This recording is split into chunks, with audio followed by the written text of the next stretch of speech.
ወአለይኩም ወራህመቱላህ ወበረካቱ ሐባይቢ እዚህ ገባ መስል የምታዩት ይሄ ኢትዮጵያ ወንድማችን ይሄን አረብ እንግዲህ በሳውዲ አረቢያ መካ ላይ ገሎት ይሄ ልጅ እንግዲህ እየተፈለገ ነው። ተይዟል አልተያዘም የሚለውን በመጨረሻ አንድ ቪዲዮ አለ፣ እሱን ማሳያችሁ ይሆናል። ግን እስከ መጨረሻው በደንብ አዳምጡኝ። በነገራችን ላይ እንግዲህ ሳውዲ አረቢያ ላይ አንድ ነፍስን ያጠፋ የሱም ነፍስ ይጠፋል፣ የገደለ ይገደላል። ይሄ የሀገሪቷ ህግ ነው። ግን ይሄ ልጅ አሁን የፈለገ ነገር ቢያጋጥመው የሰራው ትልቅ ወንጀል ነው። አረቦችም እንግዲህ አሁን የተለያዩ ትልልቅ ቲክቶከሮችን ፎሎ ያላቸው ፔጃቸው ላይ ለጥፎ ይሄ ልጅ እንዲያዝ እያስፈለጉት ነው።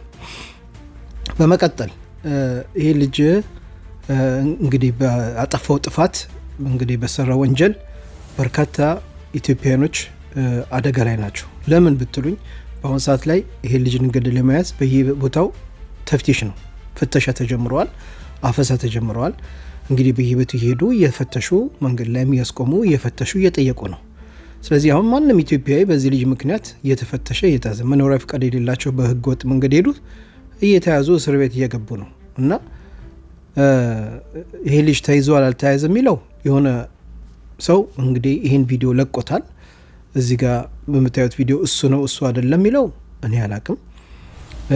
ግን የሟች ቤተሰቦች እንዳልተያዘ ያው ገዳዩ እስካሁን እንዳልተያዘ ነው እየተናገረ ያሉት።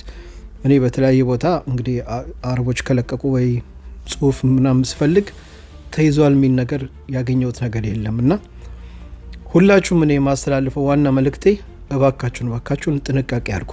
በአሁኑ ሰዓት ላይ በጣም ፍተሻ ስለሚበዛ እናንተም በዚህ አጋጣሚ ወረቀት ከሌላችሁ ፈቃድ የሌላችሁ ጥንቃቄ ማድረግ አለባችሁ። እና በየቦታው ተፍቲሽ ነው፣ ራሳችሁን ጠብቁ። በተረፈ ይሄ ልጅ ትልቅ ወንጀል ነው የሰራው፣ አንድ ነፍስን ያጠፋው። በዛ ደግሞ ያው ይጠየቃል። ግማሹ አይ ሀገር ላይ ገብተዋል፣ ድንበር ላይ እየተሻገረ ነው፣ ሰውየው ደሞዝ አልሰጠውም። የተለያየ ኮሜንት እያነበብኩ ነው።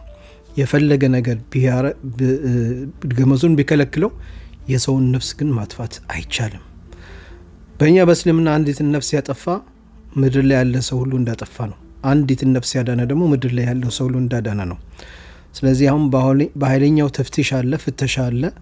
እባካችሁን እዛ ያላችሁ እህትና ወንድሞቼ ጥንቃቄ አድርጉ። ወረቀት የሌላችሁ መኖሪያ ፈቃድ የሌላችሁ እባካችሁን ጥንቃቄ አድርጉ። አዲስ ነገር ካለ መረጃ ማሳወቃችሁ ይሆናል። እስካሁን ድረስ ይህንን የሰማሁት ቪዲዮውን ሼር፣ ሪፖስት፣ ላይክ